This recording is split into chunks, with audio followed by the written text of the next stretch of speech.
Magandang araw mga kapadyak, ako po pala si One Hand Biker at may bike ride po kami ngayong araw. Ngunit napakasungit po ng panahon, tila ba'y mas pipiliin mo na lang na bumalik sa iyong higaan at matulog ulit. Pero hindi po tayo nagpatinag. Agad po akong bumangon at bumaba ng hagdan, ngunit ako'y nagulat sa aking nakita. Talaga naman pong nakakagulat no mga kapadyak dahil flat ang aking likurang gulong. Buti na lang po meron pa akong patch kit at tinuklap ko ang gulong gamit ang tire lever. At binombahan ko na rin po habang naghihintay po tayo tumila ang ulan mga kapadyak. At ayun na nga po mga kapadyak, naayos na po natin ang gulong. Ilang sandali pa po mga kapadyak ay pumutok ng liwanag pero umuulan pa rin mga kapadyak. Pero hindi ako nagpatinag, nagbihis pa rin po ako ng pang-bike. At ito na, ready na magpakabasa at magtampisaw sa ulan. Kung hindi ka pa po nakasubscribe sa YouTube channel ko, please hit the like and subscribe button and the notification bell to all para ma-notify po kayo sa mga video po na aking mga i-upload. Tara po at ride out na tayo! Tuwan-tuwa ako mga kapadyak habang pumapadyak ako sa ulanan. Then, ayan, magkikita po kami ni Robal po sa may Dasma, sa may Snake Road. 20 lang po yung takbo ko po, paakyat ng Dasma, galing Imus.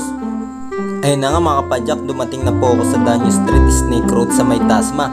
At dumating na rin po eksakto si Robal po. Di ko inaasahang nakapangmalakasang kapote po siya na kulay blue. Pasensya na po no mga kapadyak dahil wala po akong dalang GoPro. Dahil hindi pa po ako nakakabili ng waterproof case. Pero okay naman tong mapa na ito na pinapakita ko po.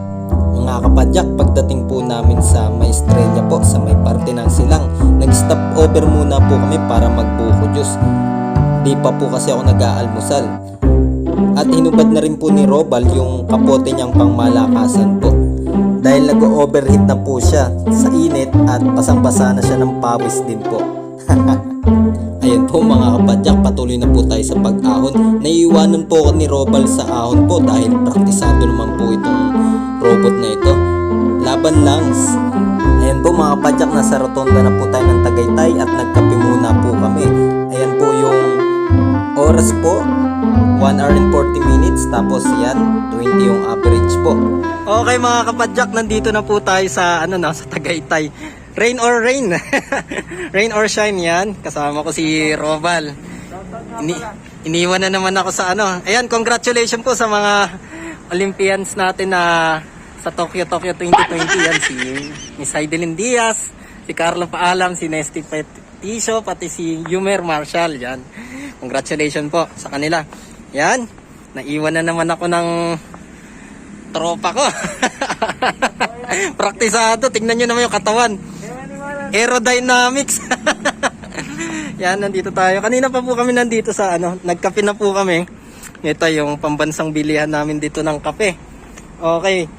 Ngayon, ito from Imus, 33.85 km mula sa amin sa bahay. Then, 1 hour and 40 minutes.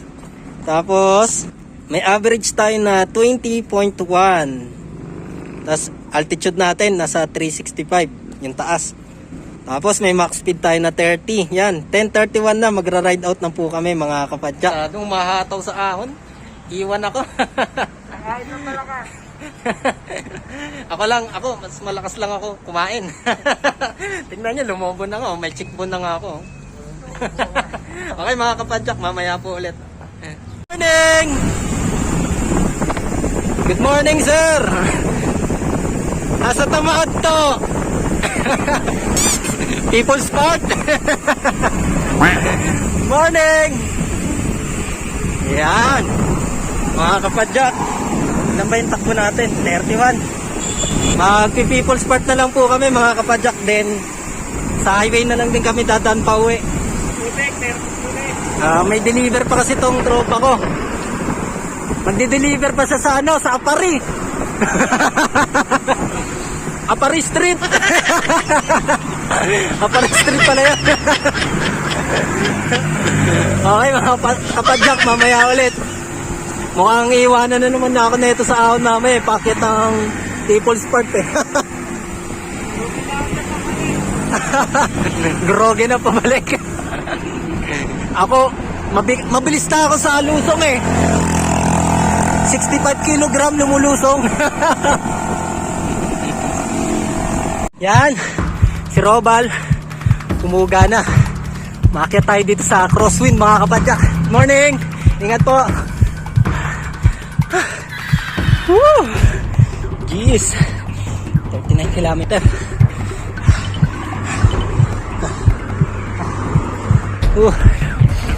Kapag sa red heart.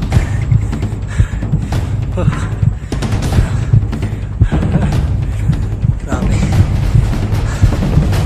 Relax, recover. Mga kapadyak.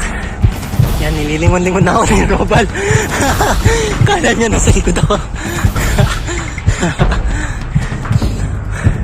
Okay po, mamaya ulit mga kapadyak. Hihigop lang ako ng mabangong hangin. Hindi po bulalo, hangin. Yan mga kapadyak, 5.4 gradient. Tapos packet na naman. Magiging 6 na naman yung gradient nya. Ayan, 6 na yung gradient. 5.9, 20 pa rin yung average natin. Yan si Robal na. Medyo nag-hyper ako ng konti. Napunati tayo. Hirap ng isa lang yung panghatak sa handlebar mga kapadyak. Kasi tukod lang yung artificial ko po eh. Pero never give up. Kunti na lang.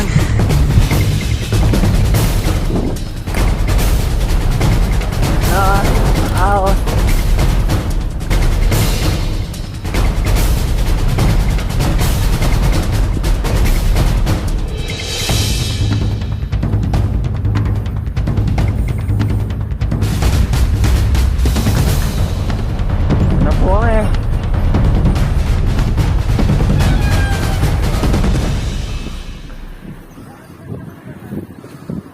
Tanong mo bro.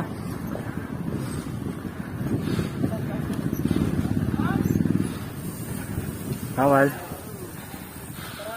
Mga kapadyak, sarado po ngayon yung People's Park. Yan po, hindi kami nakapasok.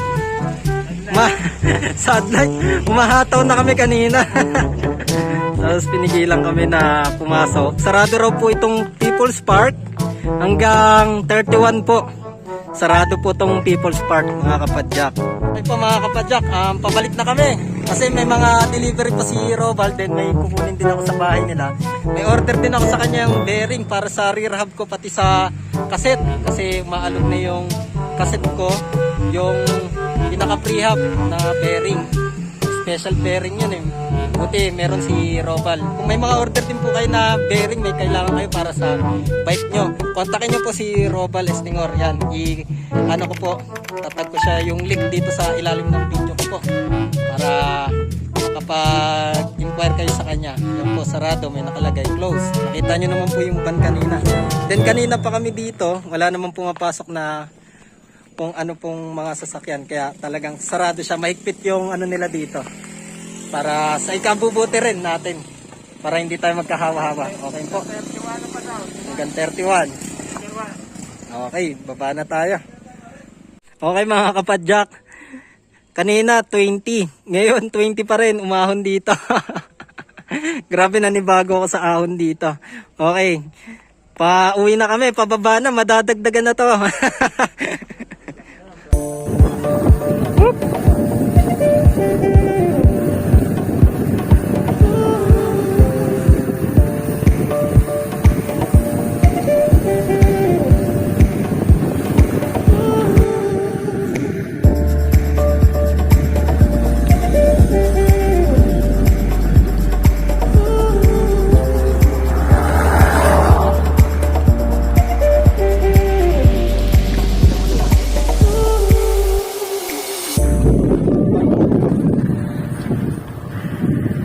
Nakakamiss doon, di na nakakahon doon. Ay, wag mahon tayo doon, papalit ang chainring. Ang bigat. Vincent. Iba naman yun. Batak naman yun.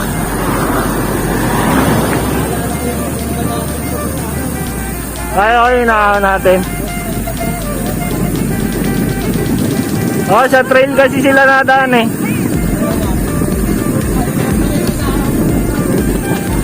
Sa atin matarik agad eh. Oh? May mechanical problem tayo mga kapadyak. Bale, naputulan tayo ng kadena. Hindi po okay naputulan ha, si Robal po. Na sobrang lakas. Biruin mo mga kapadyak, may baon siyang place oh. Tapos may baon din siyang ano, na chain cutter.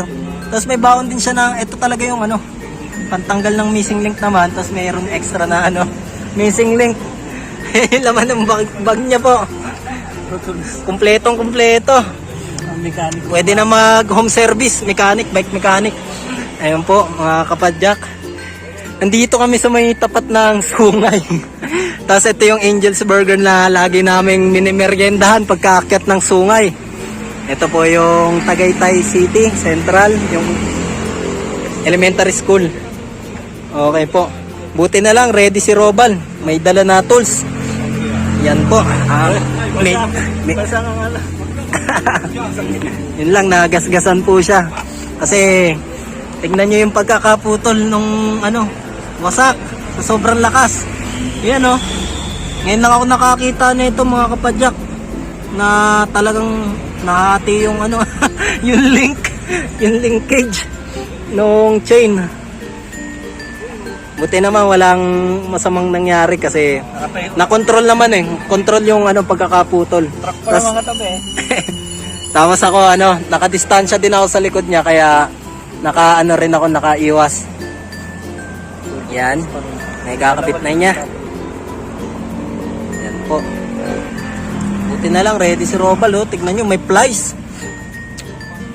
Kumakarera rin po yan, may dala na plies. Kaya mag-ingat kayo, baka lumuwag yung mga pyesa nyo. Yung mga shifter yun. Joke lang po yan mga kapadyak.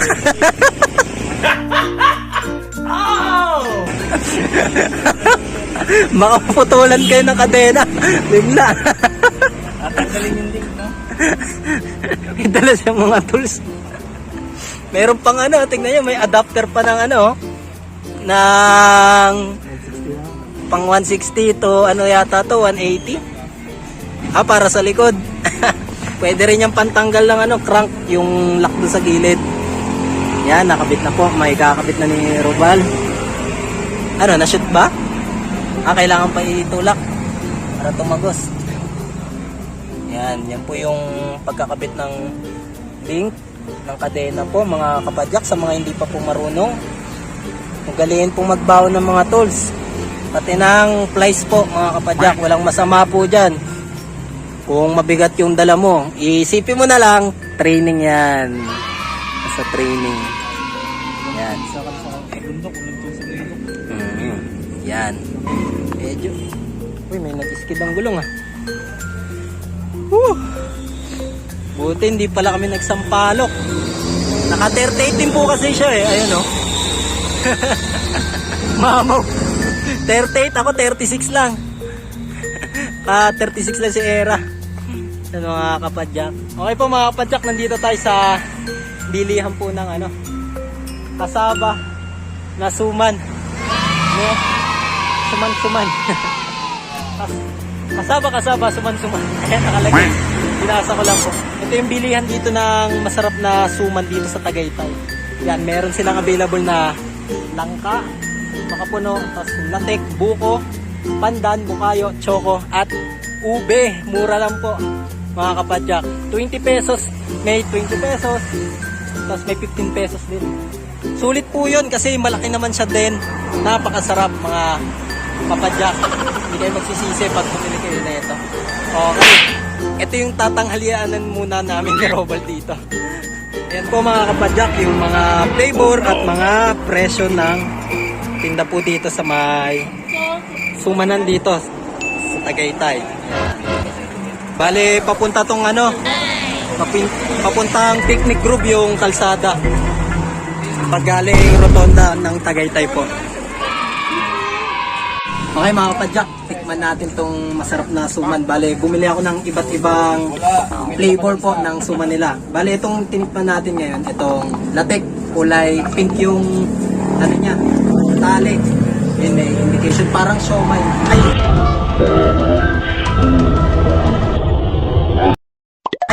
parang siopaw, may kulay. Hindi ko pa mahanap yung ano, nandito yata sa palamunan. Nandito yung natin sa kanin ata. Masarap mga kapadyak. Hindi kayo magsisisi. Sa mga hindi pa nakakadayo dito, dayo na kayo. Hindi ko pinopromote to ha. I-share lang namin yung experience namin dito. Yung mga in-stop overrun namin. Ito yung masarap sa pagbabike eh. Napupunta mo yung mga masasarap na kainan. Kaso kami, doon lang po kami sa mga ano, mumurahin lang kami. Low budget, low. Pang budget meal lang kami. Sarap naman yung latik. Hindi ko alam kung latik talaga yun eh. Kasi yung kulay latik talaga yung mga kapadyak eh. Parang lasang peanut butter pero siguro yun talaga yung ano niya, yung flavor ng latik. Ito, may apat pa tayo dito. Kuha pa ka na isa. Pasalubong ko to sa asawa ko yung tatlo. Ngayon, may nakuha tayo dito, walang tali. Ano kaya itong pahulaan to ah? Wala niyan, wala. Grabe mga kapadyak. Group set ba to? Lasang group set ba to na SRAM XX1 or XTR? Uy! Ube! Parang nakakita lang ng 100 si Android. Okay. Sigurado masarap to kasi natikman ko na yung ube mga kapadyak. Hindi ko nang inaasahan kasi wala siyang tali. Okay po mga kapadyak. Pamili natin. Di ba sa MTV lang MTV? Sarap. Okay. Si Robal yan yung nagbibideo. Nakadalawa na yan. Ang views kumain. Okay po. Mamaya ulit.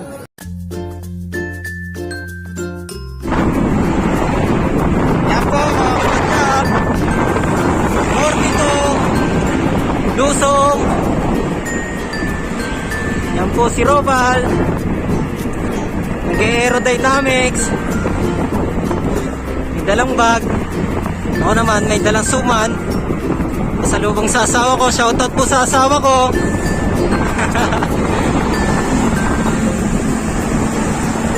Good morning! Nang tanghali mga kapadyak. Bale, naghiwalay na kami dito ni Robal sa may Dasma. Dito sa may LBC, sa may NCST po. Bale, may papadala pa siya na bearing sa client niya. May order sa kanya. Ako naman, makakuha ko na rin yung bearing na binili ko sa kanya. Okay po, pauwi na ako ng Imus.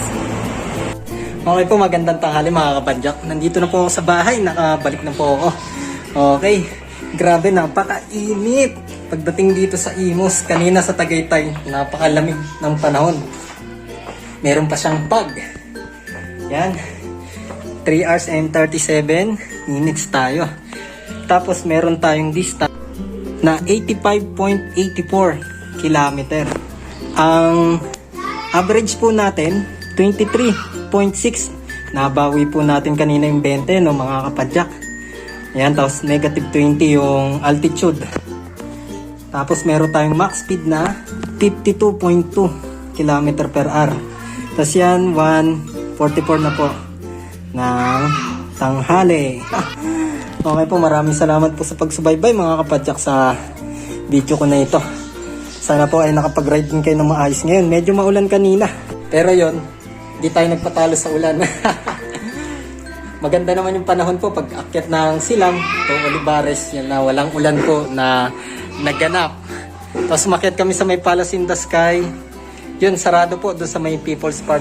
Sa 31 pa raw po mag-open para sa community yung park. Okay po, maraming salamat po ulit kay Robal sa pagsama sa akin dito sa ride pa Tagaytay. Din sa mga nakasalamuhan namin kanina, shout out po dyan sa may Sumanan kanina sa may Tagaytay. Okay po, maraming salamat. Ito po si One Hand Biker na nagsasabi ng ride safe and God bless.